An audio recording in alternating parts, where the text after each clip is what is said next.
Thank you, Arthur. Salibonani. Linjani. It's a great pleasure to be able to welcome you, Governor, to our great city.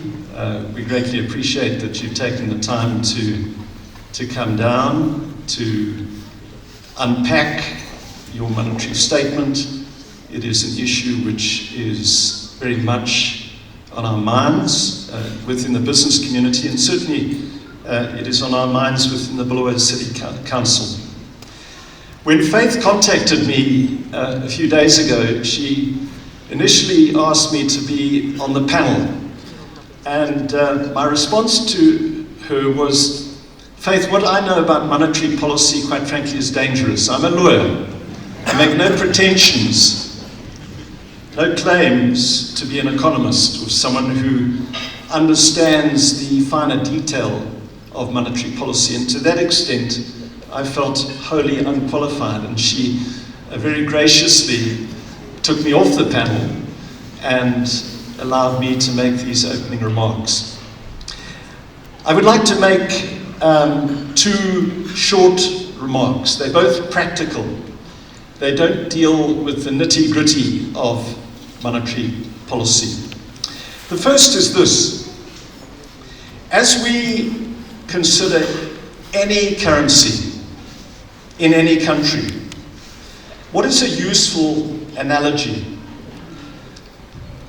to judge it by? And thinking through this last night, I think the best analogy is to compare a currency to airlines. What is it about an airline which encourages passengers to use that airline? And if you go through the ingredients of any airline, I think that you'll see it's entirely analogous to a currency. Obviously, passengers, prospective passengers, will want to know who's actually flying the aircraft. Is the pilot properly qualified? Does the pilot have a long experience without crashing aircraft or putting passengers in danger? Is the person a sober-minded pilot? That builds confidence. Then, of course, passengers will consider the management of the airline. How efficient is the airline? What is its track record? Does your baggage arrive when you arrive? When you book to fly to Dubai, do you get to Dubai or do you end up at Dotito?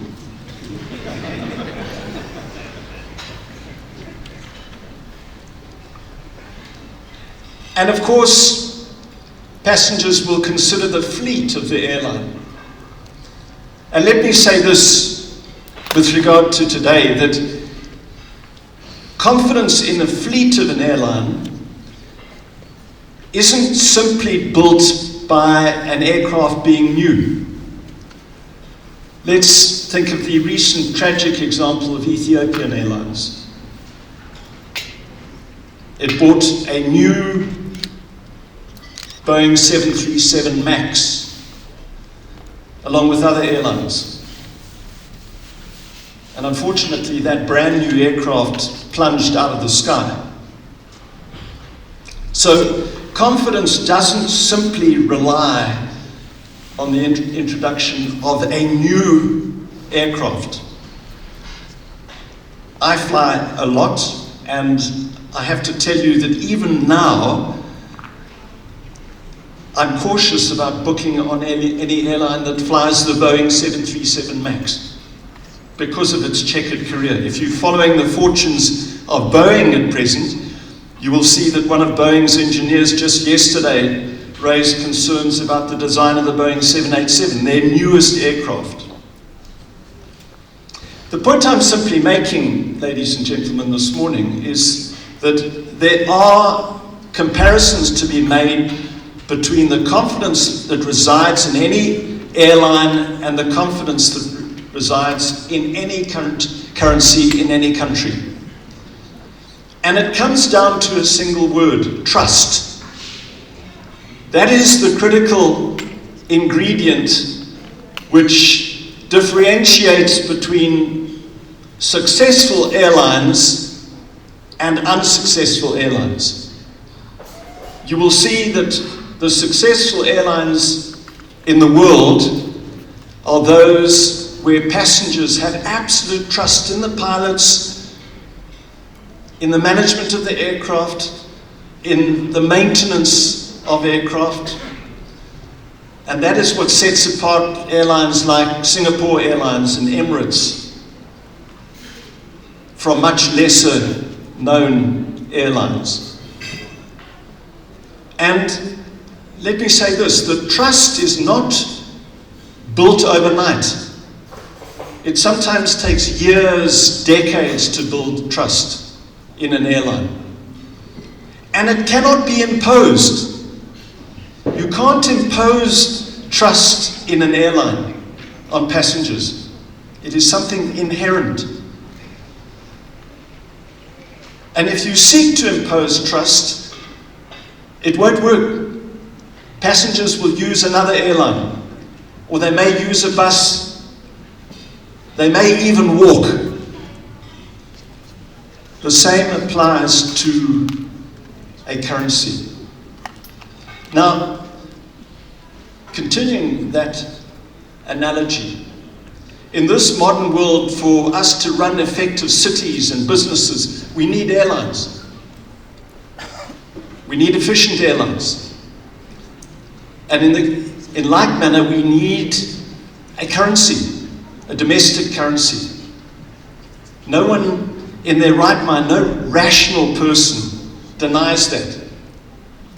But there has to be trust. And trust is not built overnight, and it is not to be imposed. And Governor, the problem that you face is that there is an absence of that key ingredient at present because of the track record of this particular airline.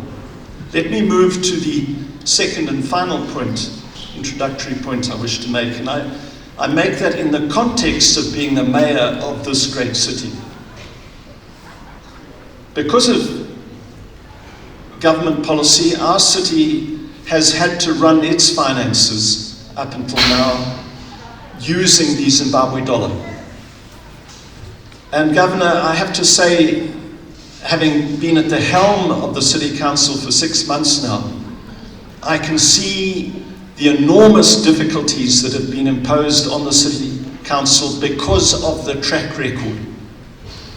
Because we have had to budget in a highly volatile currency that has appreciated and depreciated in the last year, it has created absolute havoc with the city's balance sheet. Our debtors, in real terms, have plummeted because they had debts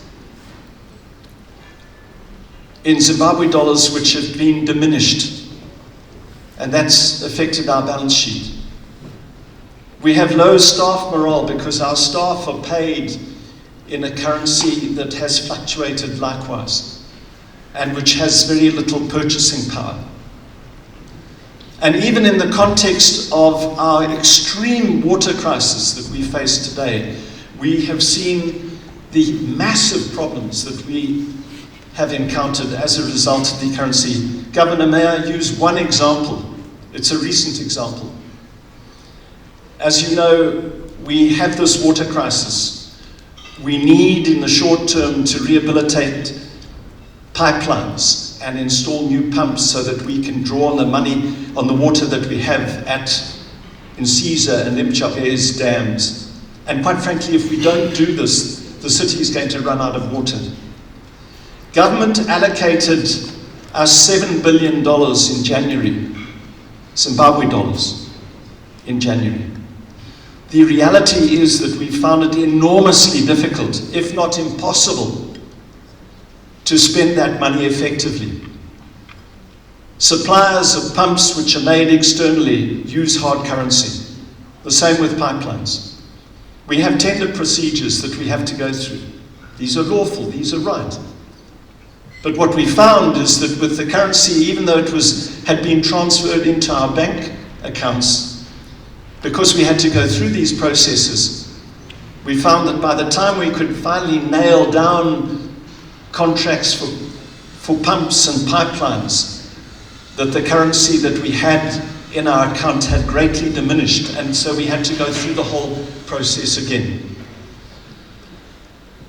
That undermines confidence. It undermines confidence of those of us charged with the running of a great city like this, but it also undermines the trust that businesses have in the new currency. Let me close by saying this, that if we are patriotic Zimbabweans, all of our desire must be that you succeed, Governor. That must be our desire. We would be unpatriotic if we felt any other way. But your principal, and may I say this on behalf of the city, your principal obstacle is not in explaining the finer details of how this currency will work. Quite frankly, that's over my head and over the head of most people. Your principal role is in establishing trust. And it's not trust in a narrow area. I come back to the analogy of the aircraft, of the airline. It is trust in who's running the currency. It is trust in the broader management. And an understanding that it's not simply the introduction of a new currency that builds trust. And it cannot be imposed on us all. But I know I speak on behalf of the city and all our residents in saying that we wish you well, and I hope that this meeting this morning is a productive meeting and we come out with a broad consensus regarding the way ahead. Thank you.